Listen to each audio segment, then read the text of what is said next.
एक देश में सवाल पूछा जा रहा है कि जिस तरह से ये हमला हुआ उसके बाद अब एक रिटेलिएशन हमने एक डिप्लोमेटिक स्ट्राइक और आज एक डिजिटल स्ट्राइक के रूप में किया है।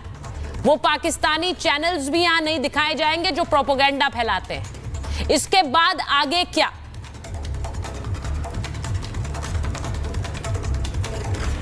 देखिए सुचरिता जी, मुझे लगता है कि जो हुआ है वो तो शुरुआत है।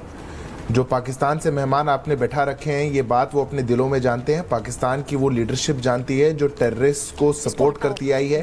पाकिस्तान के आईएसआई के, उनकी सेना के वो अधिकारी जानते हैं जो ऐसे आतंकियों का साथ देते आए हैं, उनको पालते पोसते आए हैं। क्या पाकिस्तान का क्या हश्र होने जा रहा है? हम क्या करेंगे ये तो पूरी बात टीवी शो पर मैं नहीं कह सकता, पर जो होगा वो हमारे प्रधानमंत्री ने हिंदी में पाकिस्तानियों के लिए और अंग्रेजी में पूरी दुनिया के लिए समझा दिया है।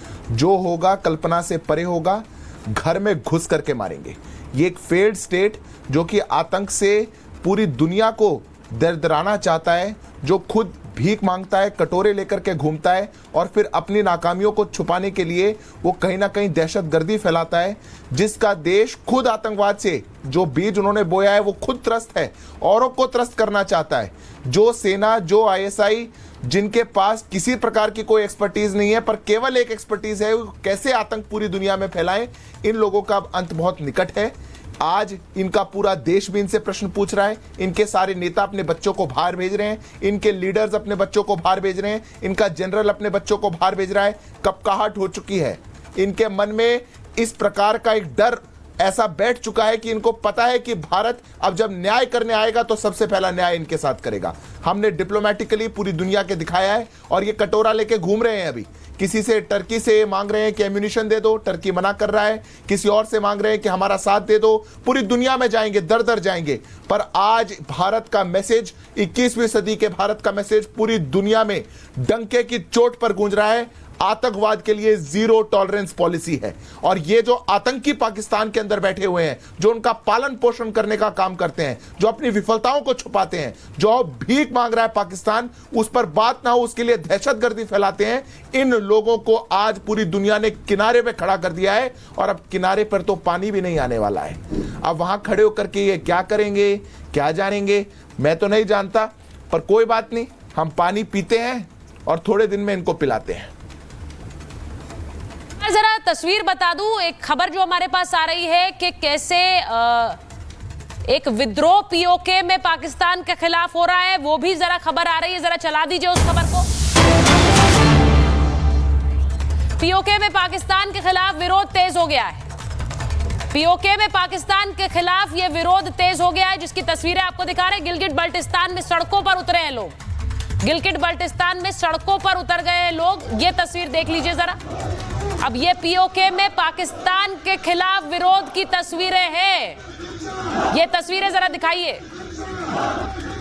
यहां आप जान रहे हैं कि किस तरह से विरोध प्रदर्शन की तस्वीरें पहले भी आती रही, लेकिन देखिए कितनी बड़ी संख्या में, ब्रेकिंग स्क्रीन पर रखिए, कितनी बड़ी संख्या में ये प्रदर्शन हो रहा है। और ये पाकिस्तानी सेना के खिलाफ हो रहा है, पाकिस्तानी सेना और सरकार के खिलाफ हो रहा है। ये तस्वीरें देख लीजिए। अब मैं एक बार जरा ये तस्वीरें दिखाकर मैं सीधे एक बार हुसैन थीबो जी को भी ले लीजिए प्लीज, और ब्रिगेडियर सैयद नाजिर जी को भी लीजिए। लेकिन मैं उससे पहले एक बार जरा मेजर जनरल के सिन्हा के पास जाऊंगी।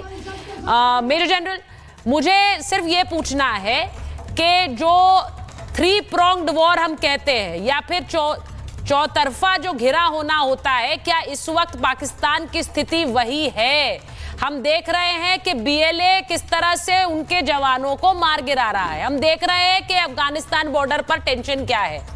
और अब भारतीय मोर्चे पर हम नहीं कह रहे हैं, लेकिन इनके यहां तो जंग को लेकर तकरीरें शुरू हो गई हैं। हमारे किसी भी बड़े नेता ने कोई बयान नहीं दिया है। इनके रक्षा मंत्री, इनके गृह मंत्री ये बयान दे रहे हैं। सुचारिता, जय हिंद। जय हिंद सर।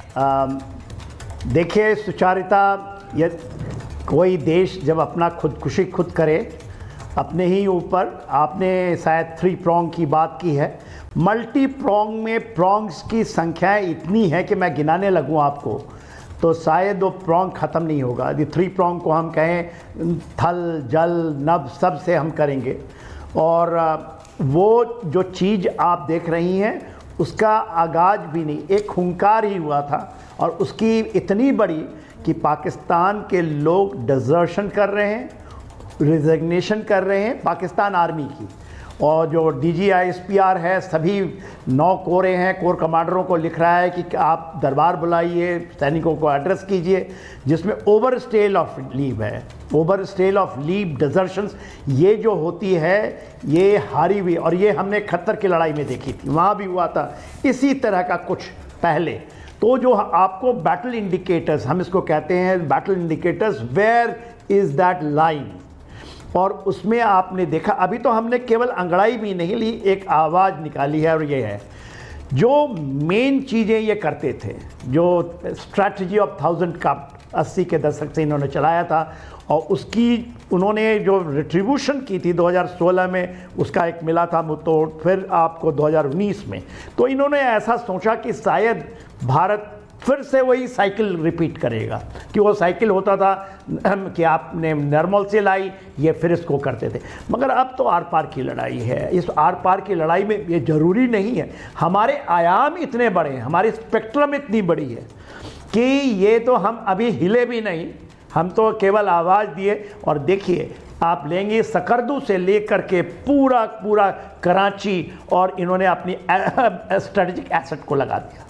और यही होता है सबसे इम्पॉर्टेंट कि आप उसके स्ट्रेटेजिक एसेट को देख लीजिए और फिर डिसाइड कीजिए करना क्या है। 11 कोर की आपने बात की, 12 इनके 9 कोरों में 11 कोर और 12 कोर जो क्वेटा में है ये इम्पॉर्टेंट कोर है, 10 कोर इम्पॉर्टेंट है, और वहाँ से ही ये आवाज़ें आई हैं।